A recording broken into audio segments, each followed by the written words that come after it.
hope you're doing well. Welcome back to another GRE video where I, Alice, am talking about the GRE verbal section today. One of the toughest parts about this section is actually getting through the reading comprehension.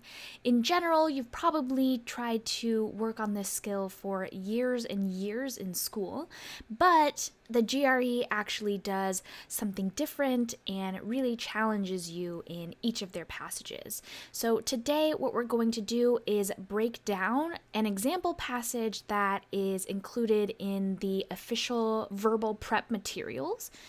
And you can see that on the screen now. But if you're new here, before we get into it, I am actually offering private tutoring for the GRE. I got over a 95 percentile overall. So if you want to meet with me, I will leave the link to that in the pinned comment and the description down below. These are all of my best tips for the reading comprehension questions in the GRE.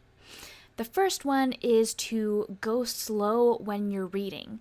This is highly underrated because people think that they are going to be under a lot of time pressure or just pressure to get through things as quickly as possible. This actually doesn't help you at all, and even for me, I tend to read passages at least 2 times, and if there are certain sentences that are really confusing, I'll actually go back and read them a few times, sometimes even 3 or 4 if it's really needed. Now, if you're somebody who tends to run out of time, obviously this could be a challenge for you, but especially when you're preparing, it's much better to go through quality rather than quantity. You should really take as long as necessary to go through all the paragraphs and truly understand what they're saying. Now, obviously, you won't always be able to do this, and on the actual test, you probably won't be doing that. The reason you want to practice like this is to get your understanding to a point where you don't have to reread things 3 or 4 times to really understand, and in fact, you could just read it once or maybe even skim it over. But when you're first starting out, especially when you are new to all of this, take as much time as necessary, and I've even had students take an hour on 3 questions, so that is nothing to be ashamed of. As you're reading, I also want you to identify the main idea. So this is something that really keeps you focused and makes sure that you're looking at the most important part of the paragraph. Sometimes you'll also see questions that asks you to identify the main idea, but trying to do it on your own really trains you to focus only on the most important part of the essay rather than all of the details. You'll also be able to identify whether things are opinions or not as you do this, but the biggest thing that you want to keep in mind is, what is this paragraph about? And once you're able to do that, everything becomes a whole lot easier. So with this, we will actually start looking at the paragraph from the official GRE verbal practice. I will actually have another video breaking down every part of this specific paragraph, and you can see the card to that up there. But the tips that I have for actually going through it are, number 1, draw out relationships or take notes on your scratch paper. So I have this particular sentence here, which is, Glass based 2 symphonies on music by rock musicians David Bowie and Brian Eno, but the symphony's sound is distinctively his. So you can see that there are a lot of elements to this sentence. And basically what I want to highlight is that the 2 symphonies are written by Glass. Symphonies, of course, typically meaning classical music, but it has elements of rock music from Bowie and Eno. And yet it still retains that distinctive symphony sound. And if you've been through this paragraph before, you know how important it is to highlight that Glass's symphonies actually still sound exclusively like Glass's music. If you're able to draw out the relationships, that is great. If not, I would recommend paraphrasing each idea of the sentence. For this sentence, I would probably say something like this. Glass wrote 2 symphonies that are clearly in his style, but have elements of Bowie's and Eno's rock music. So you can see that Glass wrote symphonies that are distinctively his, but they incorporate parts of rock music from Bowie and Eno. Sometimes you'll see really complicated and really long sentences, and for an example like this, I would really use punctuation to your advantage. So in this sentence, we have reviving the practice of using elements of popular music in classical composition, an approach that had been in hibernation in the United States during the 1960s. Composer Philip Glass, born 1937, embraced the ethos of popular music in his compositions. A lot of ideas and a lot of details here, but what I want to highlight is this first part before the first comma. It says, reviving the practice of using elements of popular music in classical composition, meaning we have classical composition that uses elements of popular music. And the second part, an approach that had been in hibernation in the United States during the 1960s, meaning that in the 1960s, this approach had not been done. Hibernation, of course, is when animals in the winter kind of go into a state of really long rest, kind of like a coma. So that's the same idea here, where during the 1960s, this really wasn't done, but it was popular in the 50s, and Philip Glass in around the 70s is reviving this practice. We also have the last phrase of the sentence, which is, composer Philip Glass embraced the ethos of popular music in his compositions. So here we're talking specifically about Philip Glass, who uses the characteristics or some parts of popular music in his compositions. So even though compositions is relatively broad, we know that he composes classical music because of what is written in the first phrase.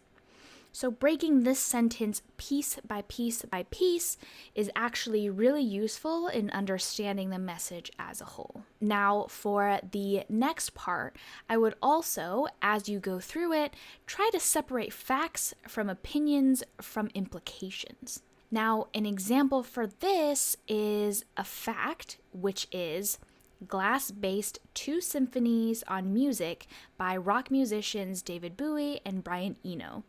There's no opinion there, there's nothing being implied there, it's simply a fact. Now we have an opinion, which is another sentence from this paragraph, which reads, popular elements do not appear out of place in Glass's classical music. So you can see here that the author is talking about the seamless combination of popular elements and Glass's classical music, but technically that is an opinion, because seeming out of place, one person can think that one thing's out of place when another person has the totally opposite idea. So this part is really an opinion.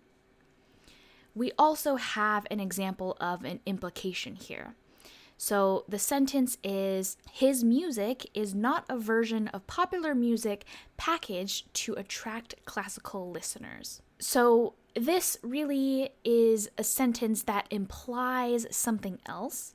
And basically the implication here is that the music that Glass has written is not some sort of reworked popular music that's made to scam classical listeners or something like that. What he's really implying is that his music is really a seamless combination of both rock and classical music. So you can see the subtle differences between each of these facts, opinions, and implications, but it's really great if you can think clearly about what is what, so that when you're looking at the questions, you can tell the difference between them. the last tip I have here is not to use any outside details or outside knowledge.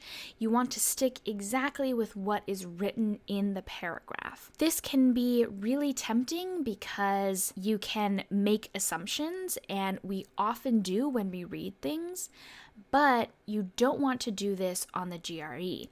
And in fact, this is really tricky when it comes to inference. When you're looking at questions that ask you to do this, you really want to go back to the passage every single time and make sure you can point to exactly where this thing is implied or where the passage mentions this. If a certain idea is not talked about in the passage, and remember, it can use different synonyms, but if the idea is not talked about in the passage, most likely you're going to want to stay away from that answer choice. So a really good example is one of the questions for this passage, which reads, "The passage addresses which of the following issues related to Glass's use of popular elements in his classical compositions?" The correct answer is this: whether it has caused certain of Glass's works to be derivative in quality. Basically, Glass's use of popular music has caused some issues in some people thinking that his work is not up to par. You can point specifically to where this is addressed in the passage with this sentence. Yet, this use of popular elements has not made Glass a composer of popular music. Now, you can see that in this specific sentence, you're really not talking about Glass's works being derivative in quality. For this question, we can actually point directly to one of the sentences in the paragraph, which is this: "It is high art for listeners steeped in rock rather than the classics." So even though the quality of Glass's work really isn't talked too much, isn't really discussed explicitly, you can see here that the author is really defending the quality of Glass's works. So even though the symphonies that are written might have a stigma associated with them because of the incorporation of those rock elements, you can see that the author talks about it being high art and basically saying that no, there is nothing wrong with the quality of the symphonies that are written by him. Those are all of the tips for reading comprehension that I have for today. Hopefully they are really helpful for you, and don't forget that going through things slowly and making sure you really understand them is a lot more helpful for you than trying to get through huge volumes of passages and essays. If these were really helpful, I hope you can like, subscribe, and even share the video with friends who are also preparing for the GRE. If you're interested in private tutoring, contact me and I can walk you through any essay on your terms and how each of these tips apply to you. Let me know if you have any feedback for me as well, and I'll read any comments that you leave down below. Thanks so much for watching, and I hope you have a really great rest of your day. Bye!